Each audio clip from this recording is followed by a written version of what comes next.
የመንገድ መዝጋቱ እንደው በቃ እውነት ነው ለተሽከርካሪም ዝግ ማድረጉ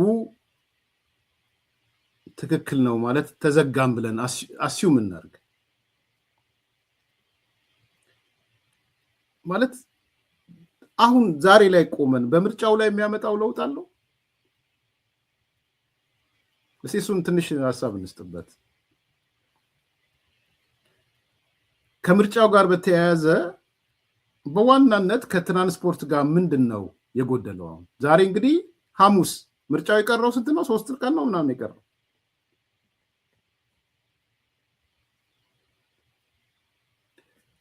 አንደኛ የምርጫ አስፈጻሚዎች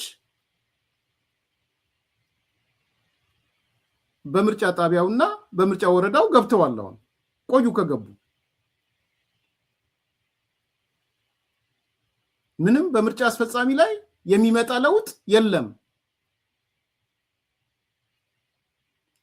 ሁለተኛ የምርጫ ቁሳቁስ ገብቶ አልቋል ኮሮጆ ገብቶ አልቋል ድምጽ መስጫ ወረቀቶች ገብተው አልቀዋል ከሳምንት በፊት ስለማቀም አንድ ሳምንት ነው ገብቶ የሚያልቀው የሚጠናቀቀው ምርጫ ቦርድ መግለጫ ሰጥቷል በሱ ላይ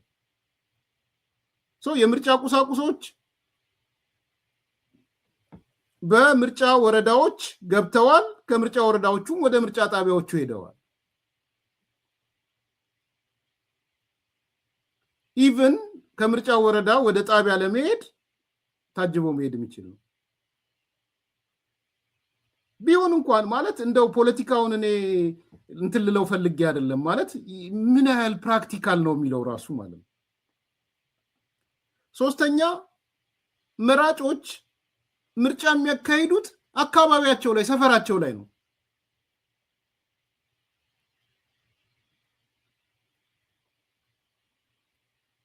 ብዙ ርቀት የትምህርት ቤት ርቀት እኮ ነው ርቀቱ ብዙዎቹ ምርጫ ጣቢያዎች ትምህርት ቤቶች ናቸው ብዙዎቹ ምርጫ ጣቢያዎች ጤና ጣቢያዎች ናቸው ጤና ኬላዎች ናቸው ብዙዎቹ ምርጫ ጣቢያዎች የግብርና ጽፈት ቤቶች ናቸው ወይም የዚህ ኤክስቴንሽን ምናምን ጽፈት ቤቶች ናቸው ከዛ በኋላ ኢቭን ገጠር እንኳን ቢሆን ነው ገጠር ላይ ያለው ሄዶ ትምህርት ቤት የልጆቹ ትምህርት ቤት ወይ የልጆቹ ጤና ጣቢያ ጤና ኬላ ወይ የግብርና ጽፈት ቤት እዛ ነው ምርጫ የሚካሄደው ምናልባት በማክሲመም 5 ኪሎ ሜትር የማይጓዙበት ማለት ነው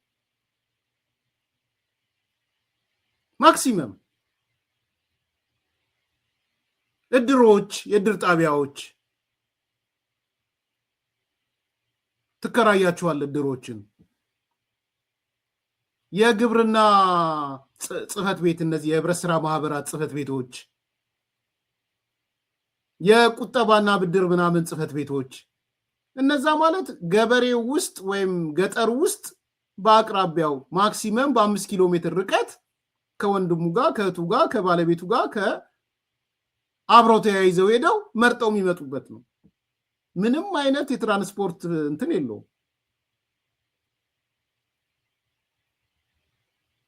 ስለዚህ ትራንስፖርት አቋርጠናል መንገድ አቋርጠናል ምኑ ነው ለውጥ የሚያመጣው ከዛ ቀጥሎስ ኮሙኒኬሽን አገልግሎት አልተቋረጠም ኢንተርኔት አለ መቼም ኢንተርኔትን ቆርጠናል ካላሉ በስተቀር ሞባይል አለ ሞባይል ቆርጠናል የሚል አቅም ካልፈጠሩ በስተቀር የኮሙኒኬሽኑ በኢንተርኔትም በሞባይልም የሚካሄድበት ነው በመጨረሻ የጸጥታ ኃይሎች ትላንትናም እንደነገሩን በቂ እቅድ አውጥተው ስምሪት ወስደዋል ኮሚሽነር ዘላለም እንሰማቸው ነበር የአማራ ክልል የጸጥታ ጽፈት ቤት ኃላፊዎች የታጣቂዎች ምኖች ስምሪት እቅድ አውጥተው ስምሪት መውሰዳቸውን በዝርዝር ስላቀረቡ ወደዛ አልገባም እና የትኛው ትራንስፖርት ነው የሚያስፈልገው መንገድ ብትቆርጥ ባትቆርጥ ማለት የመቁረጥ አቅም አላችሁ እያልኩ አይደለም በጣም ግልጽ እንድትሆኑ ማለት የሆነ እንትን ውስጥ ያለ ካለ የሆነ ዲሊዥን ውስጥ ያለ ሰው ዋው የኛ ልጆች እንዲያሉ የሚል ካለ ምንድነው የሚያመጣው ኢምፓክት እንትኑ እናየዋለን፣ ጎርፉን እናየዋለን። በጣም አልጠራጠርም። ባይዘ በአማራ ህዝብ እኔ መቼለት በቃ ጨርሻለሁ መቼለት ከምሬን ነው የምላችሁ። የአማራ ህዝብ ሰላም እንደሚፈልግ የአማራ ህዝብ ከምርጫ በላይ አደባባይ ወጥቶ በቃኝ እንዳለ እኔ ጨርሻለሁ። ጣቴን የምቀስረውም የብልጽግና ሰዎች ላይ ነው ብያለሁ። እዛ አካባቢ ጸጥታ ችግር ቢኖር የብልጽግና ሰዎች እናንተ ናችሁ። እናንተ ውስጥ ያሉ አርበኞች የሚባሉ ቀይ ውስጥ አርበኛ ቢባሉ። ስለዚህ ህዝቡ ከምርጫ ባሻገር ያለ መልእክት ነው አስተላልፎ ሄደው ወደ ቤቱ የገባው። እሺ ባህር ዳር ላይ ምርጫ ይካሄዳል። ትልቁ ከተማ ባህር ዳር ነው። ትራንስፖርት ተቋረጠ አልተቋረጠ ባህር ዳር ላይ ስንት ምርጫ ጣቢያ አለ? ባህር ዳር ላይ ስንት ምርጫ ክልል አለ? አንድ ምርጫ ጣቢያ ቢኖር እንኳን ከባህር ዳር አንድ ከተማ ሁለት ሰው የሚመንትን ጣቢያዎች ቢኖሩ ምን ያስፈልጋል ትራንስፖርት? ጎንደር ላይ ምርጫ ጣቢያ ቢኖር ምን መንገድ ባትቆርጥ እንደው አቅም ኖሮ ብትከለክል ትራንስፖርት እንዳይሄድ ምንድነው የሚያመጣው? ደሴ ላይ ምንድነው የምታመጣው? ኮምቦልቻ ላይ ምንድነው የምታመጣው? በቃ ተቆረጥከው። በቃ ተባብረውህ የውስጥ አርበኛውም ተባብሮ ማንም ተባብሮ ቆረጥከው። የኮምቦልቻ ምርጫ ማስተጓጎል ትችላለህ። የደሴ ምርጫ ማስተጓጎል ትችላለህ። የባህር ዳር ምርጫ ማስተጓጎል ትችላለህ።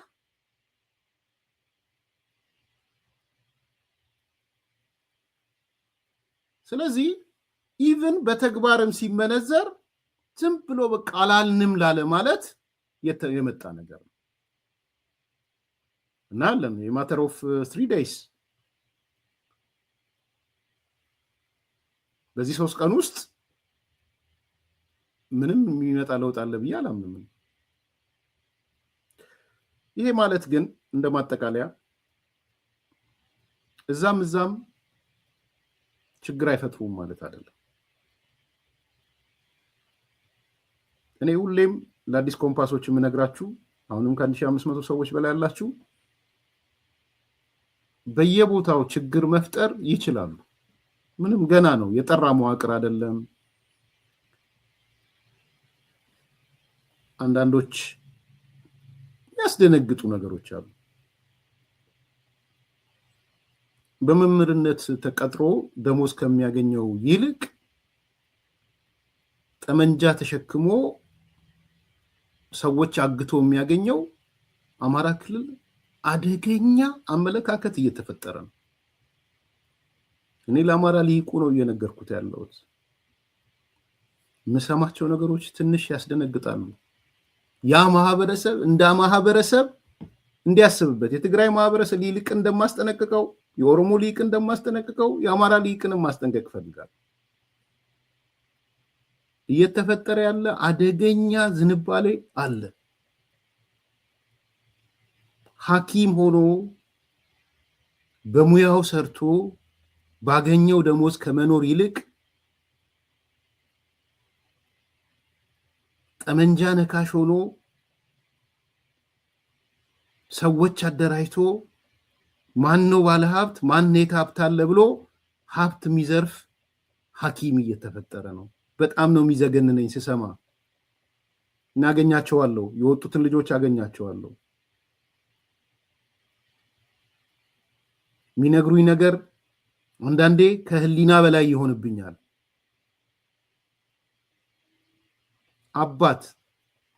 ልጅ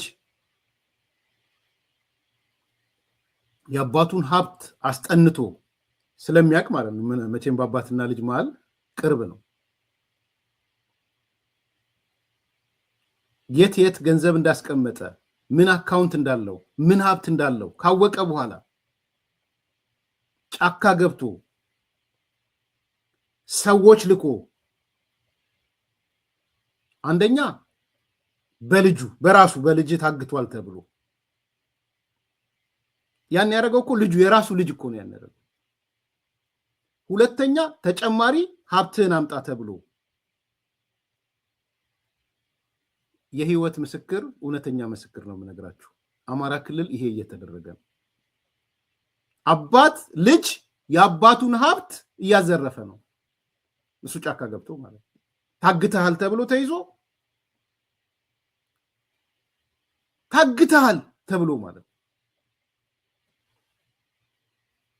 እኔ ወዴት ነው? ይሄ እኮ የማህበረሰብ እኮ ድቀት ነው።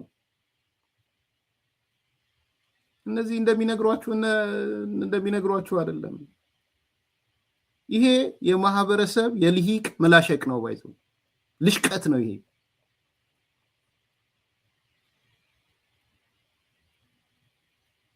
እንዴት ነው አንድ የጤና ሙያተኛ፣ አንድ መምህር፣ አንድ የመንግስት ሰራተኛ አይ ይህን ስራ ከምሰራ ጫካ ገብቼ ጠመንጃ ነክሼ ሰዎቹን ያውቃቸዋል፣ ግርግር ሲፈጠር የከሌም ቤት ሄጄ አፍናለሁ ሲላችሁ፣ ምን አይነት ጄኔሬሽን ምን አይነት ማህበረሰብ እየተፈጠረ ነው ያለው? ኧረ በደንብ አስቡ። ግድ የላችሁም። አንዳንዴ ሪተርኒንግ እንትን እንዳይን ዝግ መንገድ እንዳይሆን እሰጋለሁ። መቼም ዩተርን አድርገህ የማትመለስበት የተዘጋ መንገድ እንዳይሆን እሰጋለሁ። የአማራ ሊቃን ብታስቡበት ነው የሚሻለው። ይሄ ማህበረሰባዊ ውይይት የሚፈልግ ነው። የፈለገ ችግር አዲስ አበባ ያለ መምህር የበለጠ ይቸገራል። አማራ ክልል ካለ መምህር እውነት እንነጋገር ከተባለ የደሞዝ ሬሾ ተመሳሳይ ከሆነ አጠፋው ያ አይደለም ሬሾ። አዲስ አበባ ያለ ቢሮክራሲ የመንግስት ሰራተኛ አማራ ካለ ቢሮክራሲ የበለጠ ይቸገራል። ደሞዛቸው እኩል እስከሆነ ድረስ ሲቪል ሰርቪስ እስከሆነ ድረስ ለምን ቢያንስ በቤት ኪራይ አይገናኙ? ቢያንስ በትንሹ በቤት ኪራይ አይገናኝ። አዲስ አበባ ሰማይ ነው የሰቀለው ቤት ኪራይ። በአዲስ አበባ ልክ አይደለም አማራ ኢቭን ባህር ዳር ልክ አዲስ አበባ ያለ ሲቪል ሰርቫንት፣ አዲስ አበባም ያለ መምህር፣ አዲስ አበባም ያለ የጤና ሙያተኛ ዶክተር፣ ሐኪም ወዘተ እንደ አማራ ክልል ልሂቅ እኔም ጠመንጃ ይዤ የአዲስ አበባ ጫካ የት እንደሆነ ባላቅም ገብቼ ባለሀብቶች ልዝረፍ ቢል ሊፈጠር የሚችለውን ስሜት አስቡት። ምንድነው እየሆነ ያለው? ምንድነው እንደ ማህበረሰብ መላሸቅ ውስጥ ለምን ገባን? ይሄስ በቀላሉ መቀልበስ ይችላል ወይ? ስር እየሰደደ ከሄደ መቀልበስ ይችላል ወይ? መማር አማራ ክልል አሁን ፋራ ሆኗል። ዋይዘው ትምህርት መማር ፋራነት ሆኗል። ትምህርት ቤት መሄድ ጅልነት ሆኗል። ምን አይነት ሶሳይቲ ነው እየተፈጠረ ያለው? ስለዚህ እኔ የሚያሰጋኝ ማህበረሰባዊ መላሸቅ፣ ማህበረሰባዊ ውድቀት፣ ያውም ደግሞ በቀላሉ መቀልበስ የማይችል ሶሳይታል የሆነ ክራይሲስ እንዳይሆን ነው የምሰጋው። ስለዚህ ጠሽጠሽ የሆነ ቦታ ላይ አስፈጻሚ መግደል፣ የሆነ ቦታ ላይ ምርጫ ኮሮጆ ሰርቆ መሮጥ የሆነ ቦታ ላይ ይኖራል። እሱ እንዳት ሰርፕራይዝ እንዳትሆኑ።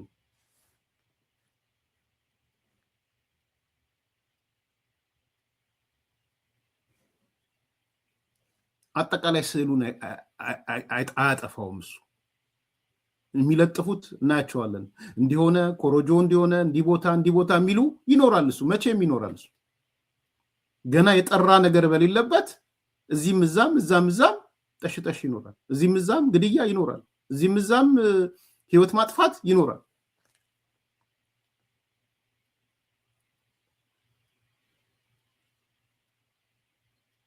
ማን ተማራለው ነው እየተባለ ያለው። ቴንኪዩ ከጽንፍ ነጽ ረሽ ነው የአስረስ ልጆች 12 መምህራን ገደልን፣ አንድ ክፍል ተማሪዎችን በቦምብ ገደልናቸው ሲባል አረ ሲለው ታዲያ ማተማራለው ማተማራለው እስማ እና እንደ ሶሳይቲ ወዴት ነው እየዘቀጥን ያለ ነው? እንደ ልሂቅ ወዴት ነው እየዘቀጥን ያለ ነው የሚለውን ነው ብታስቡበት ጥሩ የሚሆነው።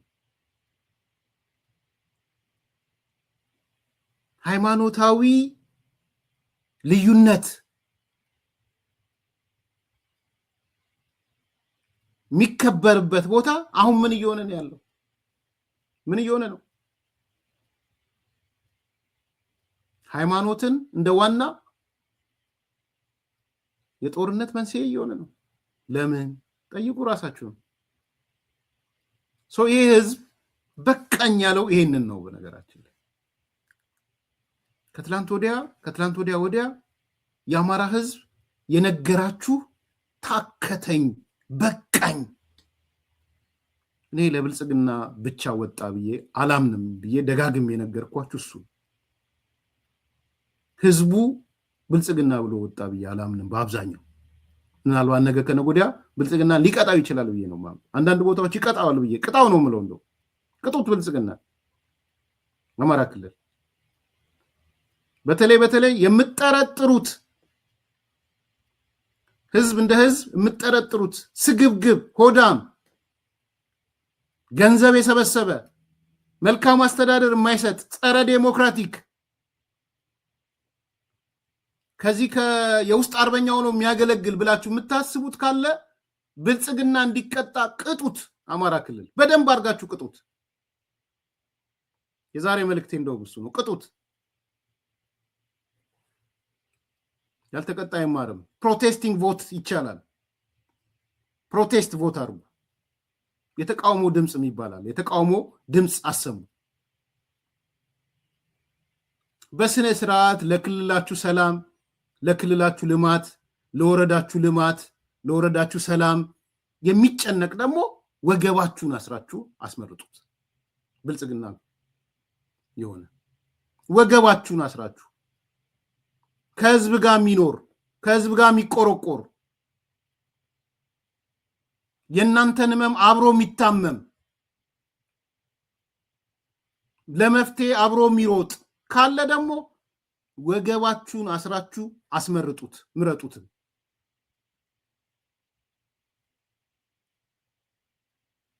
ውሽዋሽ የሆነ ተንጠልጣይ ታጣቂውን ሲያይ ታጣቂ፣ መንግስትን ሲያይ መንግስት፣ መከላከያ ሲያይ መከላከያ የሚሆን ካለ ግን በአደባባይ ቅጡት። በድምጽ ካርዳችሁ ቅጡት። የብልጽግናም ሰው ቅጡት። ፕሮቴስቲንግ ቮት በደንብ አድርጉ። ይጠይቅ ከዛ በኋላ ብልጽግና።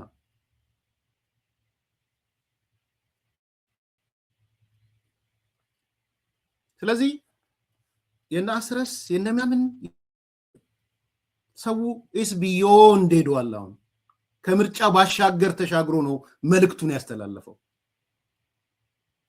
ይበቃኛል፣ ሰላም ነው የምፈልገው ብሎ አስተላልፏል መልእክቱን። አደባባይ ወጥቶ ስቴዲየም ወጥቶ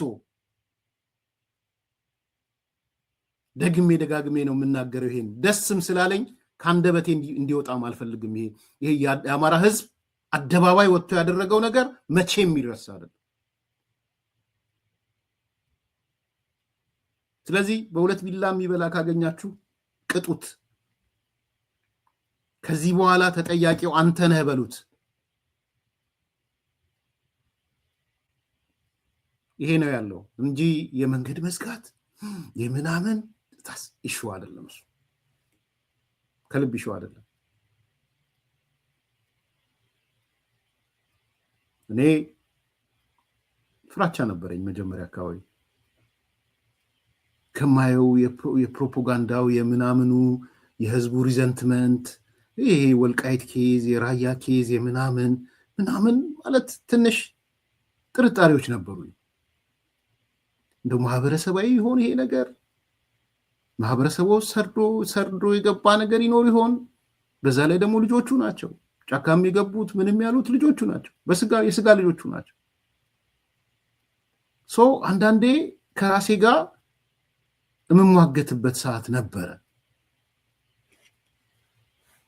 ከሊቁ ጋር የተሳሰረ ይሆን? ከማህበረሰቡ ጋር የተሳሰረ ይሆን? ጫካ ያለው እንዴት ሰርቫይቭ አደረገ 3 ዓመት ምናምን በተለይ እስከሆነ ጊዜ ድረስ ማለት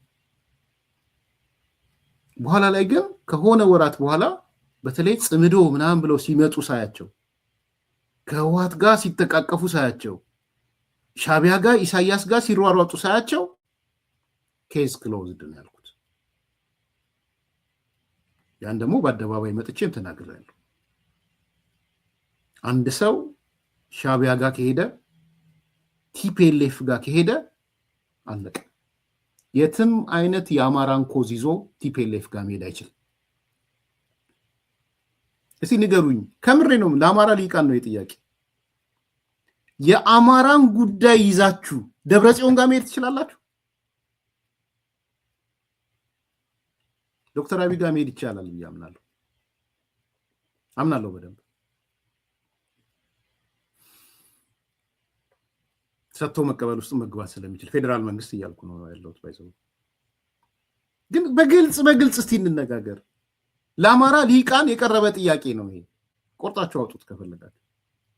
የአማራ ሊቃን የአማራ ታጣቂዎች አፋብን ደብረጽዮን ጋር ሄዶ የሚመለስ የአማራ ጥያቄ አለ?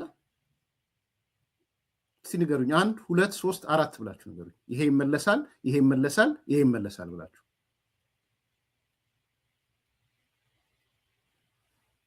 ህወሓት አማራው አፋግን ጋር ሄዶ ግን የሚመለሳል አስመልሰዋል። ከአጀንዳ አስወጥቷቸዋል። ከአጀንዳ ቁራጭ መሬት ምናምን እያሉ ሁሉ ከአጀንዳ አስወጥቷቸዋል።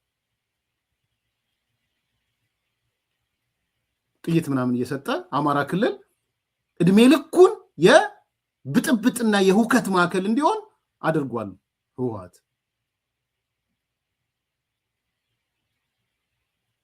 ስለዚህ እኔ ልክ ዘሶኮልድ ጽምዶ ዘሶኮልድ ህወሓትዬ ዘሶኮልድ ሻቢያ ዘሶኮልድ ሱዳን መባል ሲጀምር አይ በቃ የአማራ ህዝብ ከነዚህ ሰዎች ጋር ሙሉ ለሙሉ ፍቺ ፈጸመን ያልኩት።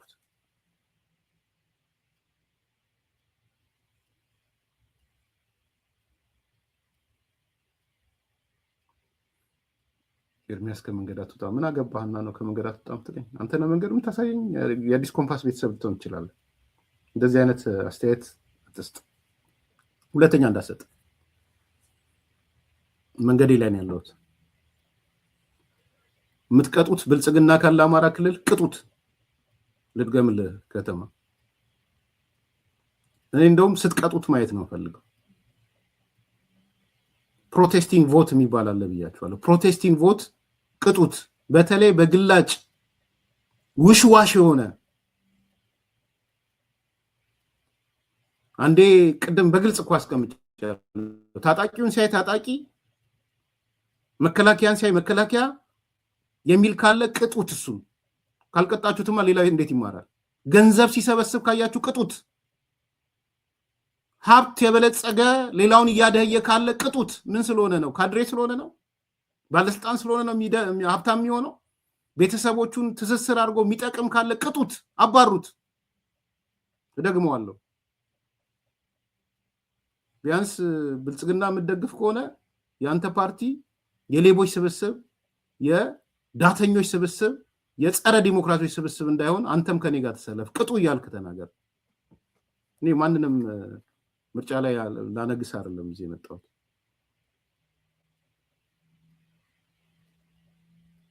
በትክክል ደግሞ ከህዝቡ ጋር ያለ የህዝብ አንደበት የሆነ ስትቸገሩ አብሮ የተቸገረ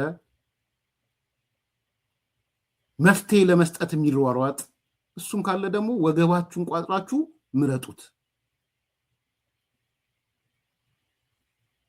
የበለጠ እንደሱ አይነት ተጨማሪ ሰዎች እንዲያፈራ ማለት ነው። ይሄ በጣም ቁርጥ መሆናል። ለምንድን ነው ይሄን ሜሴጅ ማስተላልፈው? በጣም ግልጽ፣ ሆን ብዬ ነው አማራ ክልል የሚያደርጉት። ህዝቡ ወስኗል፣ አለቀ።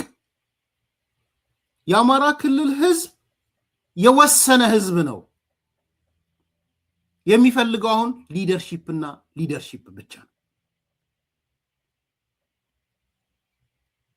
ያልወሰነ ህዝብ ላይ እንደሱ ልትናገር አትችልም። ያልወሰነ ህዝብ ሲሆን ነው የምትደነግጠው።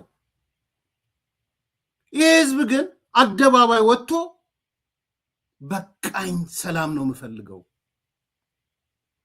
እንዳልኩት እኔ ሰላማዊ ሰልፎቹ ሰላም ነው የምፈልገው፣ በምርጫ ድምጼ ካርዴ ብቻ ነው መንግስት መመስረት የምፈልገው የሚል ህዝብ ነው የተፈጠረው።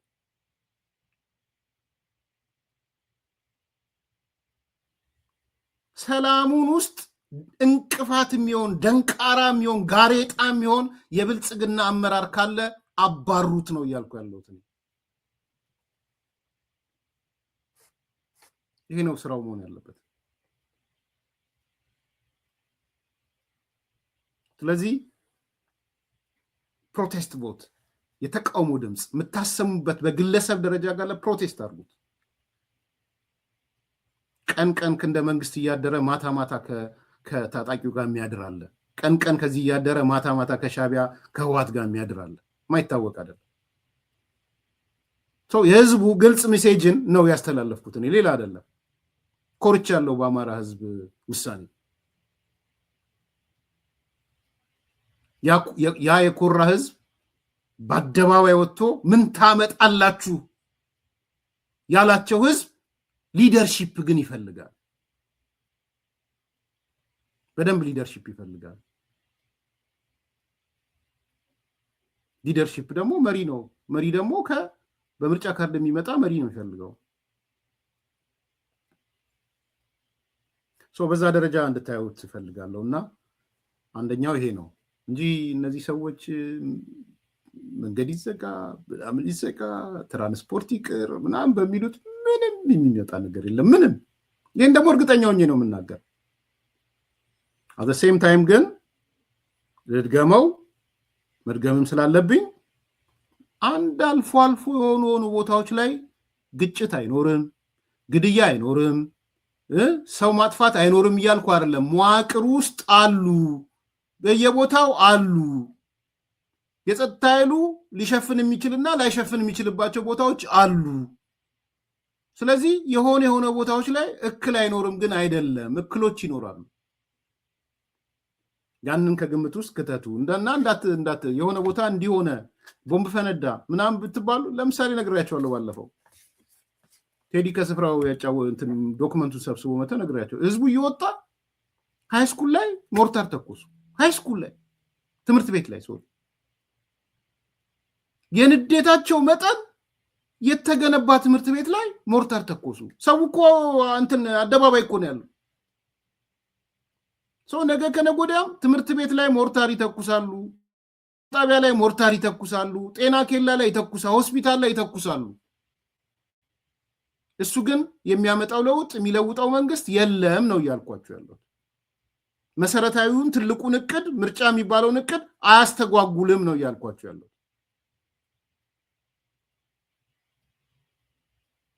በዛ ደረጃ እንድታዩት ፈልጋለሁ። ወደሚቀጥለው እንሂድ። በፓርኮች በተከበበችው በመሃል 4 ኪሎ በ65% ጠቅላላ ክፍያ የቤት ባለቤት ይሆኑ። ሜሪት ፕሮፐርቲስ ከባለ 1 እስከ ባለ 3 መኝታ አፓርትመንቶች ላይ የ35% ታላቅ ቅናሽ አድርጎ ባለ 1 መኝታ በ3.9 ሚሊዮን ብር አጠቃላይ ክፍያ፣ ባለ 2 መኝታ በ7.7 ሚሊዮን ብር አጠቃላይ ክፍያ፣ ባለ 3 መኝታ በ10.5 ሚሊዮን ብር አጠቃላይ ክፍያ አቀርቦሎታል። ልብ ይበሉ፣ የታላቅ ዕድል የሚቆየው ለ15 የተመረጡ ቤቶች ብቻ ነው። እንዲሁም ለንግድ ሱቅ ፈላጊዎች በሙሉ በመሃል መርካቶ ተክለ ሃይማኖት ከ440 ሺህ ብር ቅድመ ክፍያ ጀምሮ የንግድ ሱቆችን ከ11 እስከ 32 ካሬ በኔት ኤሪያ ብቻ በሽያጭ ላይ እንገኛለን። ታዲያ ይህ ዕድል ሳያመልጦት ከታች ባለው ስልክ ይደውሉ።